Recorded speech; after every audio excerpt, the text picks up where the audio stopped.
আবার কিছু আছে কথার মধ্যে শিরক, যেমন কেমন আছেন, আপনার দোয়ায় ভালো আছে।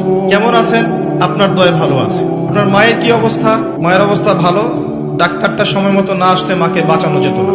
যাত্রা কেমন ছিল, জার্নি খুব ভালো ছিল, ড্রাইভার অনেক ভালো ছিল, ড্রাইভারের দক্ষতায় অ্যাক্সিডেন্ট থেকে নিশ্চিত অ্যাক্সিডেন্ট থেকে বেঁচে গেছে।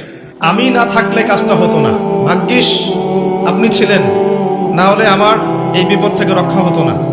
প্রচুর কথা বলতে গেলে সারা রাত চলে যাবে, কথার মধ্যে বেশি শিরক হচ্ছে। এমনকি অনেক গানের লিরিক্স দেখবেন, তোমাকে ছাড়া বাঁচবো না, তুমি আমার জীবন, তুমি আমার মরণ, এ ধরনের কথা আছে না? আসমান জমিন চন্দ্র সূর্য সব তোমার, তোমার জন্য চাঁদ নিয়ে এসে দিব, চাঁদে বাড়ি বানাবো, কত কথা। এই শিরক এবং তাওহীদটাকে শেখেন, শেখার পরে আপনি উপন্যাস পড়বেন, কবিতা পড়বেন, গানের লিরিক্সগুলো পড়বেন, দেখবেন যে শিরক দিয়ে ভর্তি।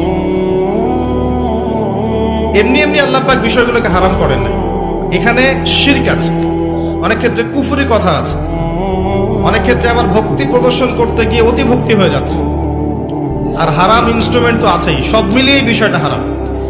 তার উপরে আবার এটা আপনার সময় কিল করবে এবং আপনাকে আল্লাহর জিকির থেকে সরিয়ে রাখবে।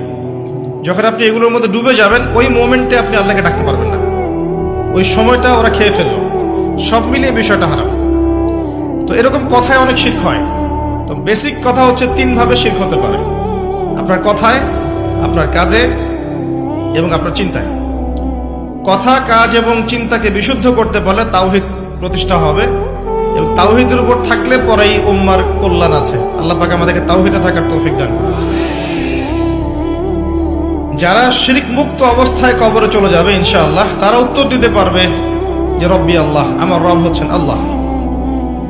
যখন দ্বিতীয় প্রশ্ন করা হবে মা দীনুক, দুনিয়াতে যারা দিন ইসলামকে ঠাট্টার ছলে গ্রহণ করেছে, হাসি তামাশার মতো, ইসলামের কিছু অংশ ভালো লাগে গ্রহণ করেছে, কিছু অংশ ভালো লাগে না গ্রহণ করে নাই, যতটুকু করলে কোনো সমস্যা হয় না করে, যেটা করলে সমস্যা হয় করবে না, ইসলামকে পরিপূর্ণ জীবন ব্যবস্থা রূপে বিশ্বাসই করে না, মনে করে ইসলাম এই যুগে চলে না, ওই যুগে চলতো, ইসলাম সেকেলে ব্যাকডেটেড, এখন আমরা আধুনিকতার সময় আছি ইত্যাদি, ইসলামের সব বিধান এখন আসলে প্রযোজ্য নয়, এগুলো আগে চলতো এখন হয়তো চলে না।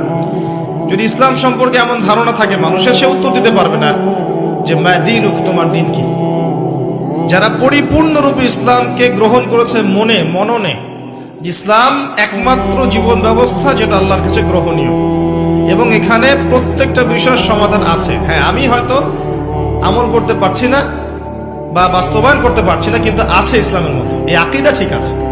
আমল আপনি করতে পারবেনও না, এখন যে যুগ চলছে, এই যুগে আপনি পরিপূর্ণ ইসলাম পালন করতে পারবেন না।